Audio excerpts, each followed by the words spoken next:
Well, if you're new with us, we are in a series through the Gospel of Mark in our Bibles, a series that we are calling Follow Me. And in light of that, I want to invite you to turn with me in your Bibles to Mark chapter 6, verses 45 through 52. Mark 6, 45 through 52. And if you need a Bible this morning, there are several Bibles provided for you there in the seat backs in front of you, so feel free to use one of those Bibles. And if you are using one of those copies, you'll find this morning's passage on page 842.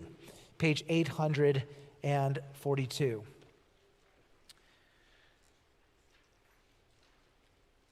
Join me as I read this morning's passage straightway through before we dive into this morning's message. Mark chapter 6, beginning in verse 45.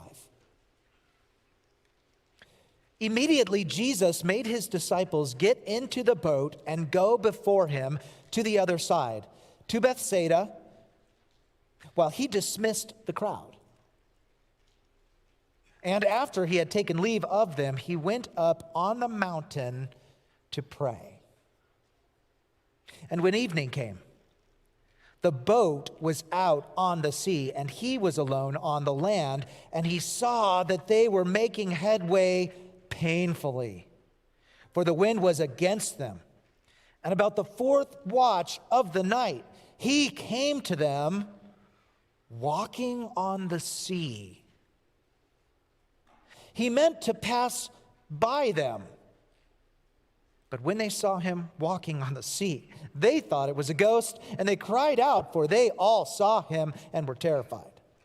But immediately he spoke to them, and he said, "Take heart, it is I. Do not be afraid." And he got into the boat with them, and the wind ceased.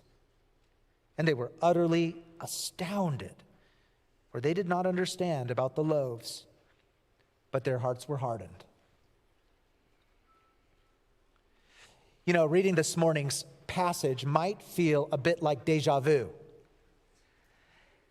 And that's because this is actually the second time in the Gospel of Mark where Jesus calms a storm on the Sea of Galilee. Did you notice that? This is actually the second time that Jesus does something like this, showing the magnitude of his power over creation.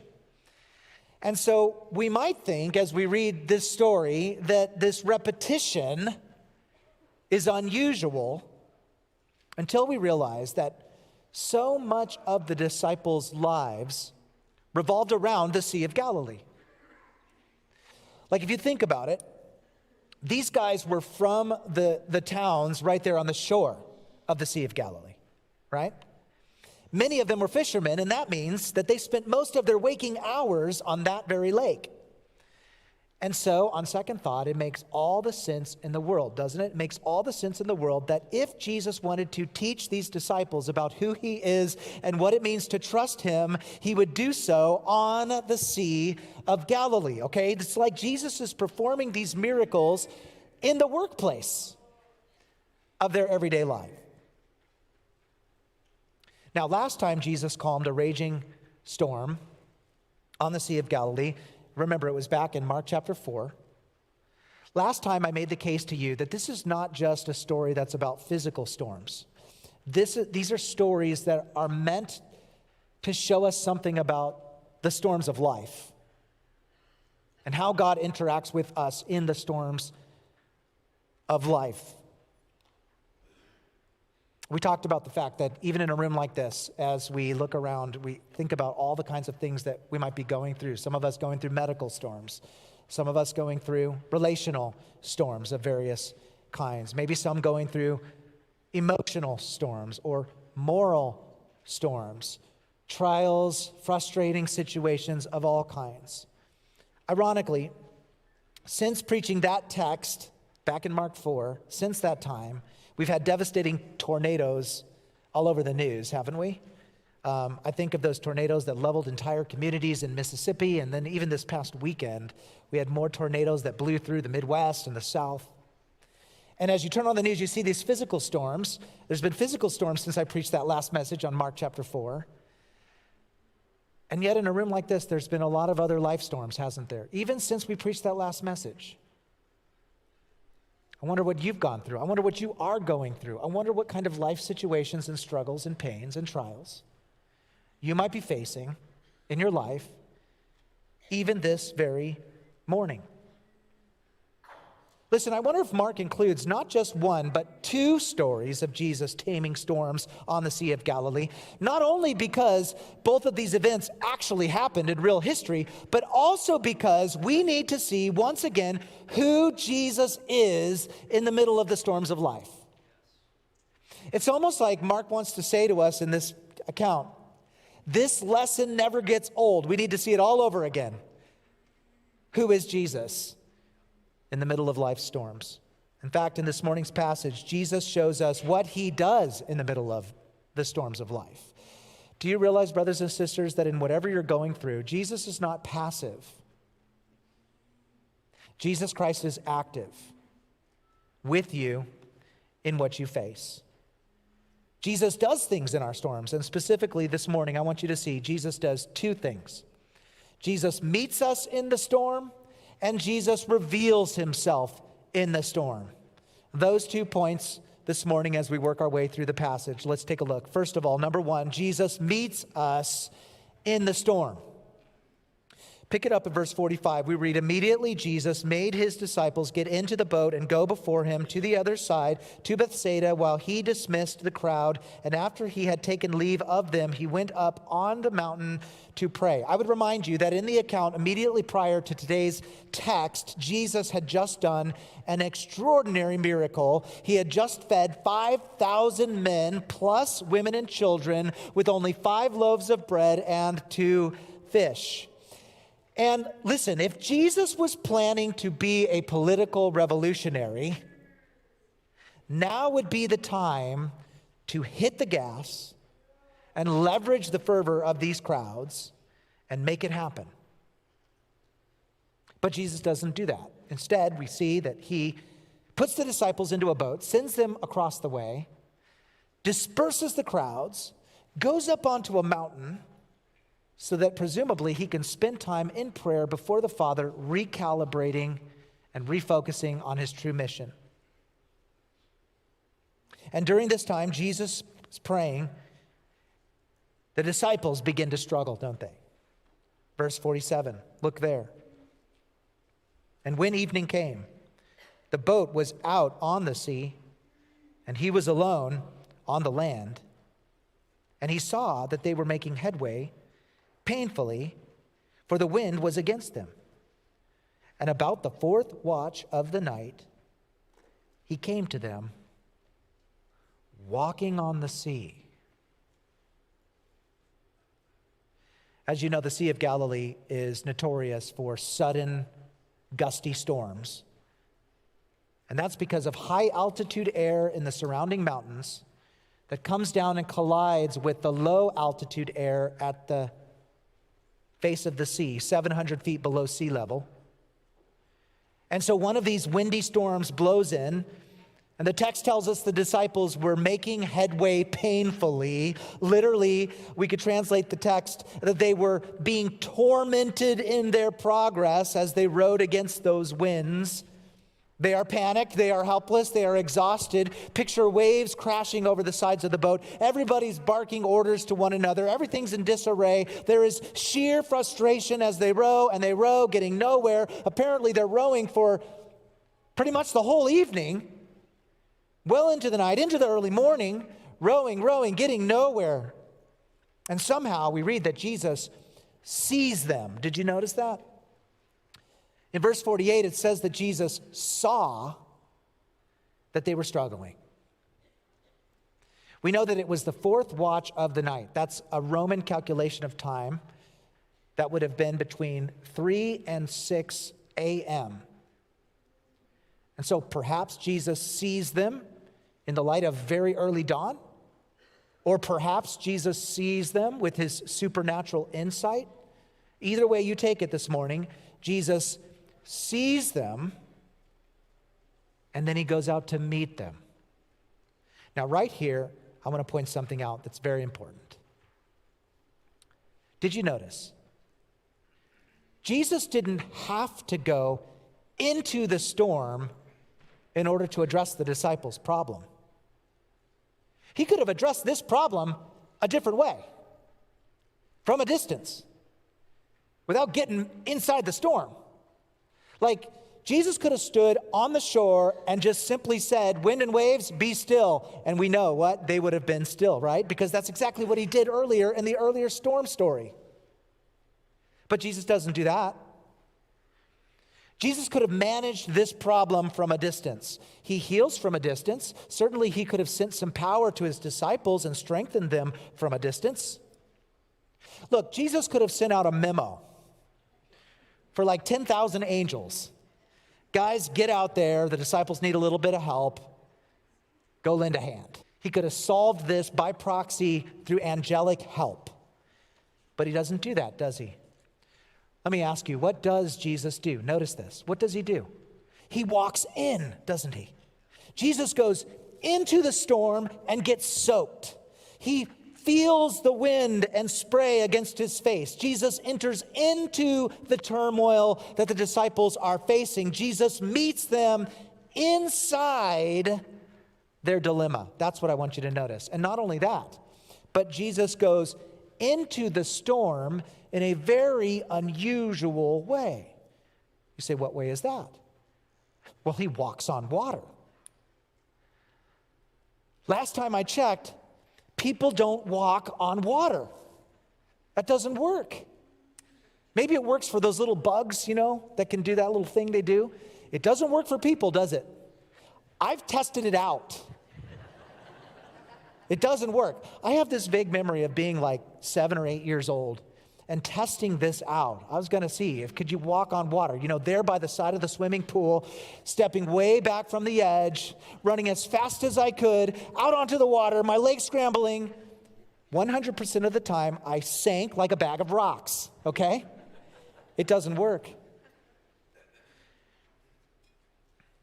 No, Jesus does a miracle, doesn't he? He does a miracle here. Jesus walking on water is textbook miracle, plain and simple. Now, secular scholars have come up with all kinds of alternative theories about what happened here. And you'll read them and some will say, well, what happened was that the sea was actually just misty and so everybody thought he was walking on water, but it wasn't really what was happening.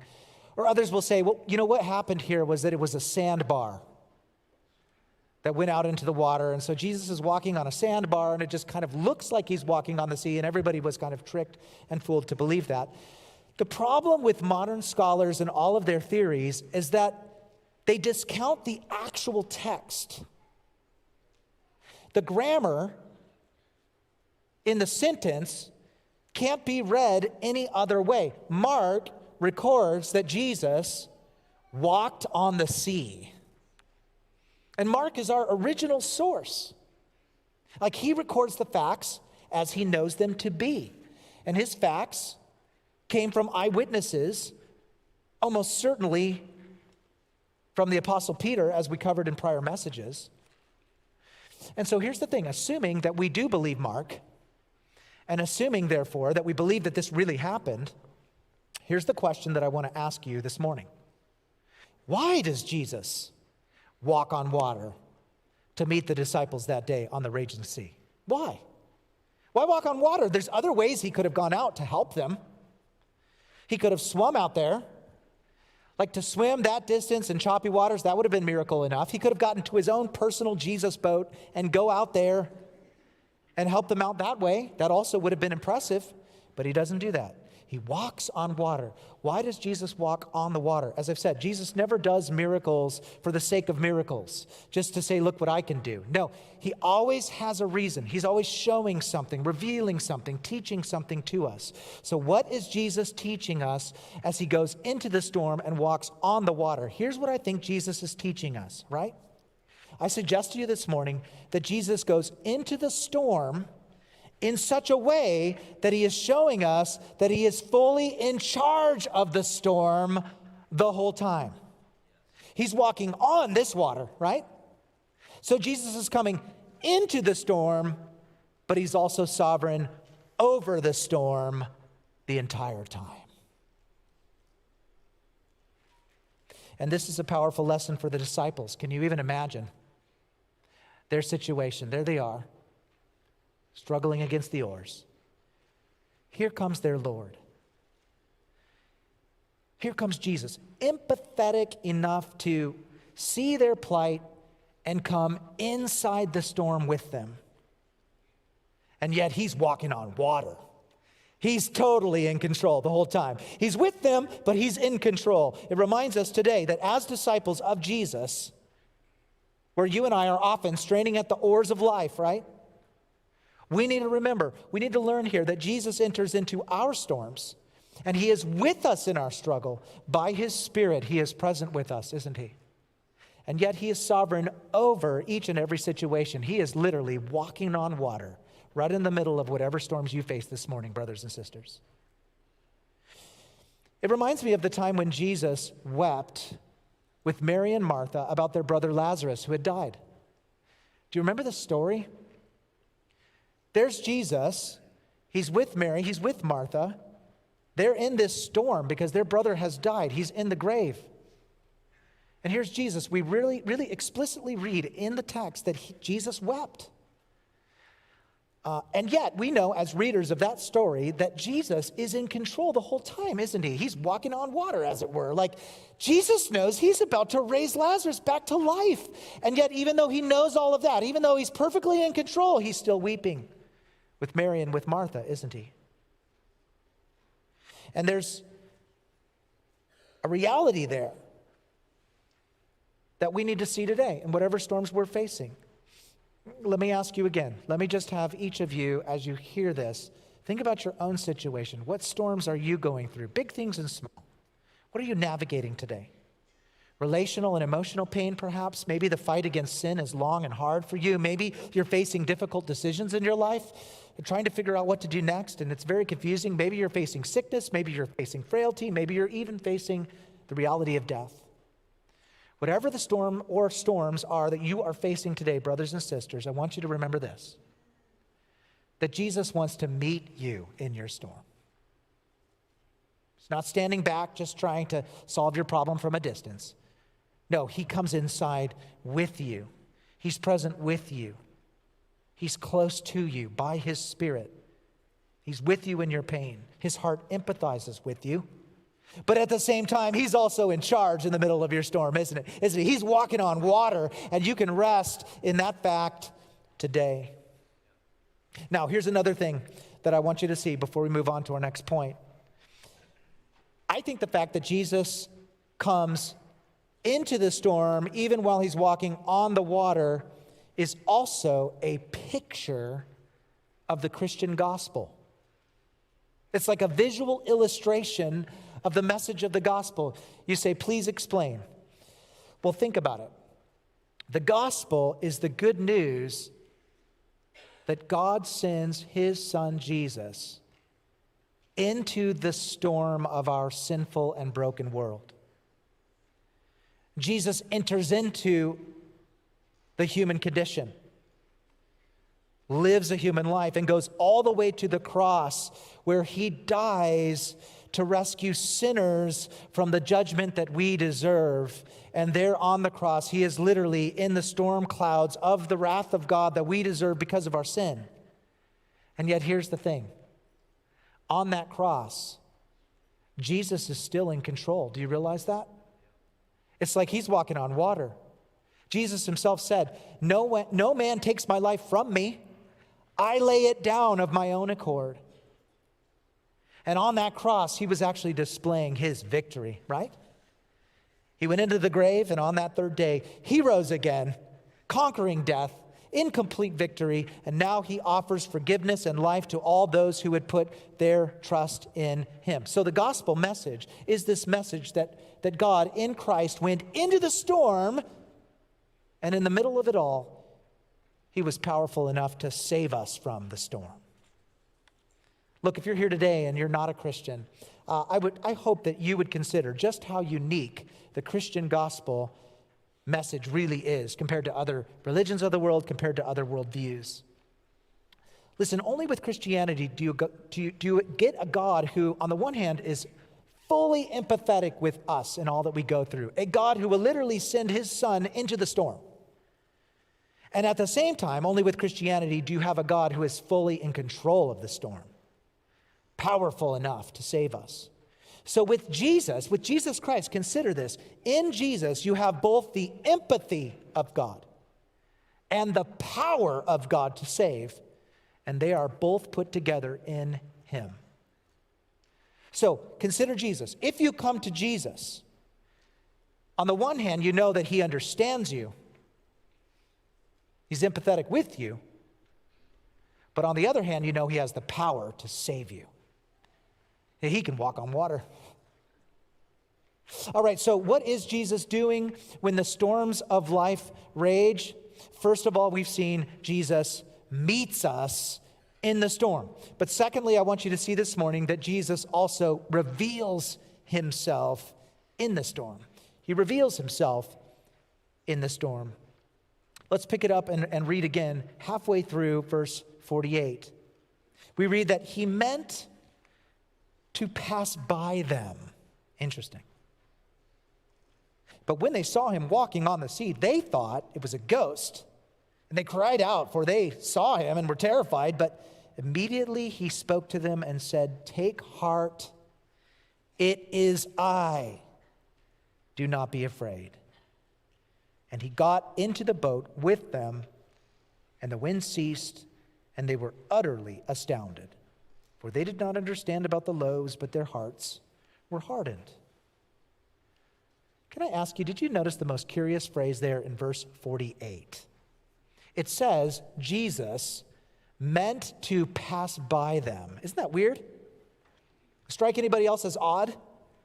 Like the whole reason Jesus was going into the storm was to rescue the disciples. And so why do we read in the text that Jesus intentionally means to pass by the disciples?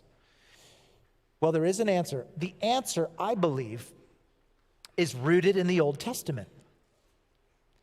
Jesus is dramatically illustrating the appearance of God's glory for the disciples to see. Let me explain. Think back with me to the time of Moses. Remember that Moses asked God to see his glory. Moses said, "God, show me your glory." Remember that? But what does God tell Moses?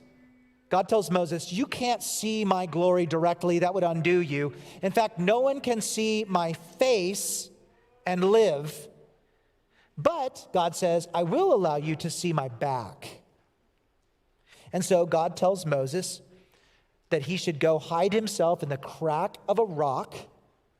And then God says, and I quote from Exodus 33:19, God says, "I will make all my goodness pass before you." Notice I've underlined that on the screen. "Pass before you, and will proclaim my name, the Lord." So this was a theophany. This was a revelation of God's glory, right? It was a visual appearance of God's glory. And so, if you read the story, Moses does hide himself in that rock, and God comes and passes by in all of his glory, revealing it and proclaiming his name, and Moses is hidden. And then after God passes by, Moses is allowed to look out and peek out and view something of the afterglow of God's back, as it were. Well, in light of that passage, now we read in Mark's account that as Jesus came walking on the water, he meant to pass by them. See the same phrase underlined?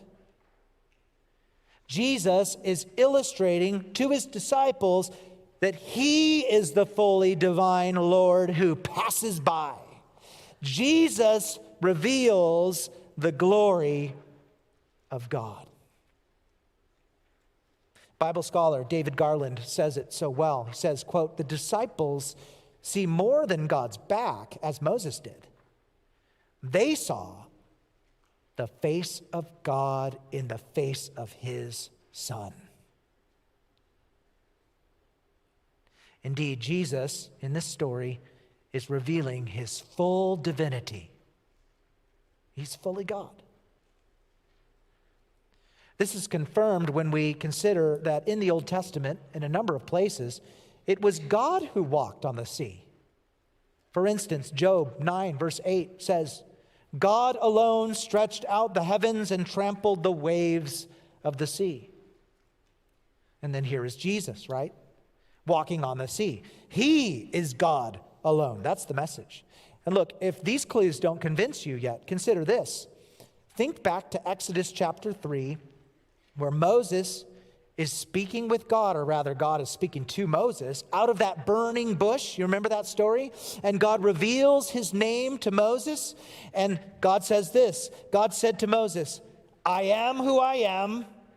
And he said, say this to the people of Israel, I am has sent me to you. Exodus 3, verse 24. As I've underlined there in that verse, God's name is I am. It's actually a verb in Hebrew that God converts to his name. His name is I am. And this name, I am, captures something of the very character and being of God in that very name. The name I am says something about God's eternal nature, his unchanging transcendence, his sovereignty. This name I am speaks to God's self-sufficiency and God's independence and his self-determining nature. He will, some have translated, I will be who I will be. God will be who he will be. He is the great I am. Now, look what Jesus says to the disciples in our text down in verse 50, when they see him there and they think that he's a ghost. And we read, he spoke to them and said, take heart. It is I. Do not be afraid. The English Standard Version translates the phrase, it is I. But I want you to know that in Greek, we could literally translate this phrase, I am. It's ego eimi in Greek. Jesus is proclaiming himself to be, I am. Could it be more clear? Jesus passed by like God revealed. He walks on water like only God can do.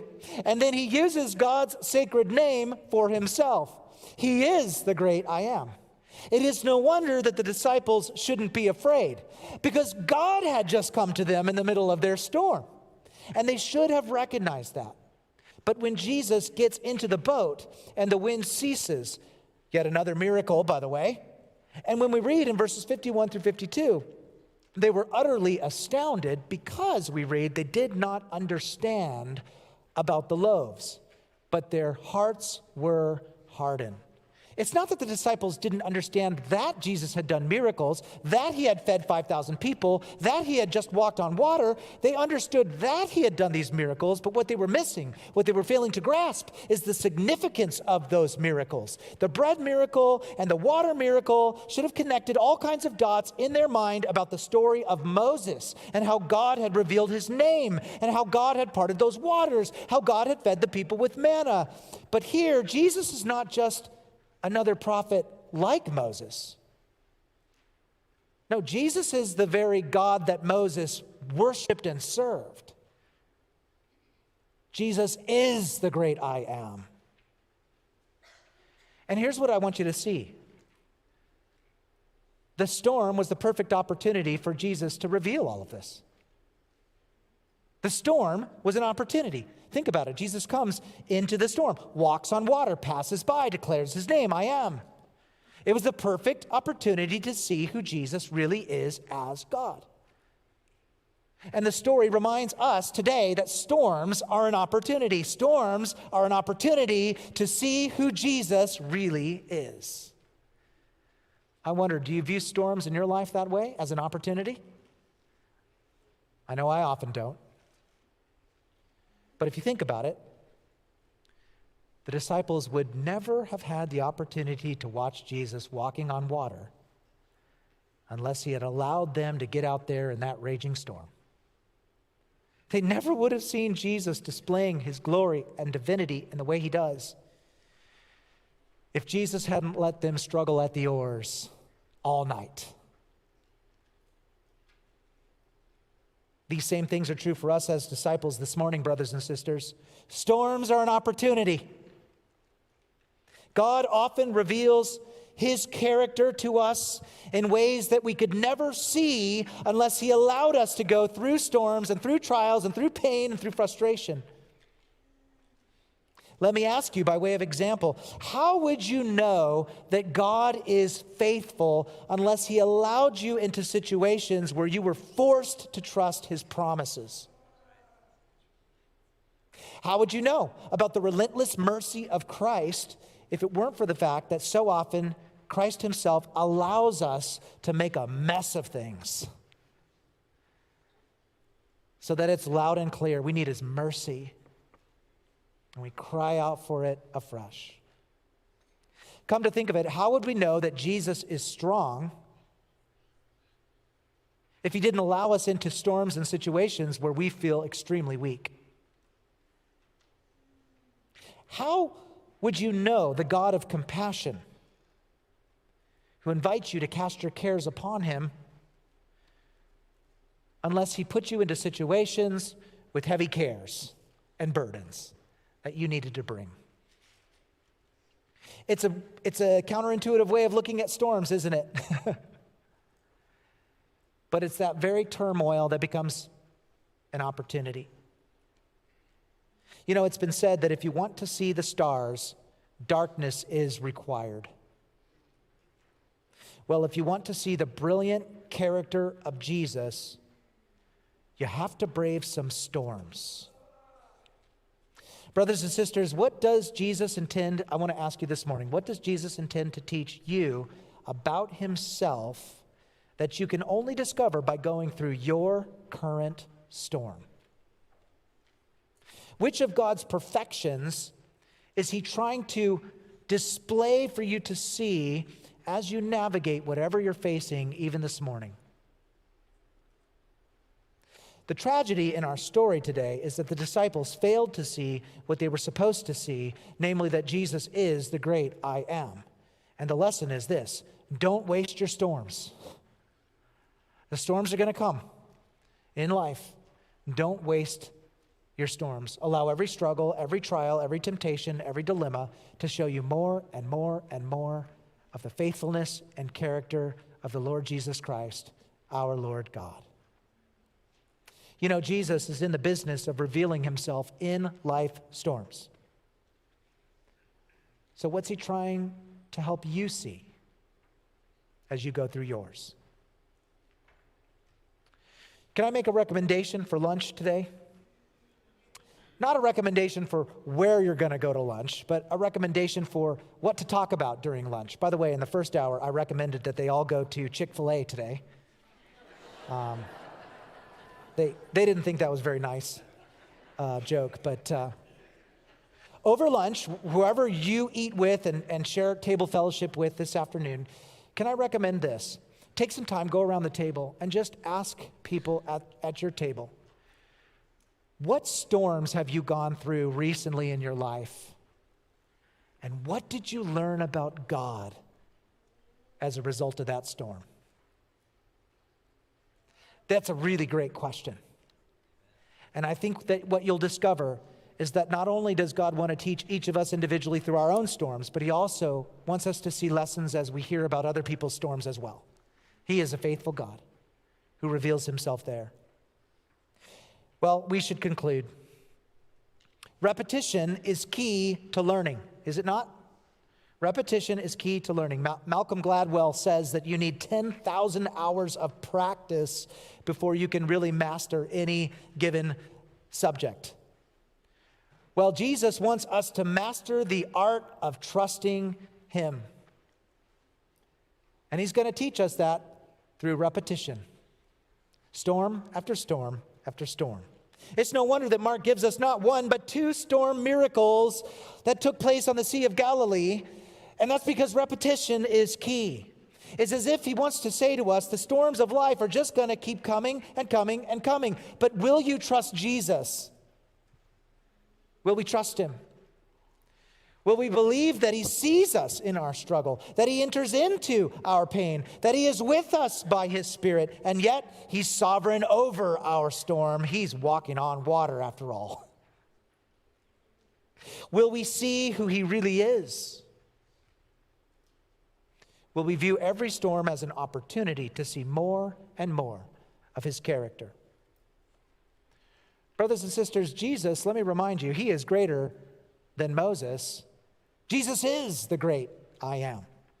He's the Lord of the storm, and he is all yours today, right now, for all that you face. What an encouragement. Be reminded.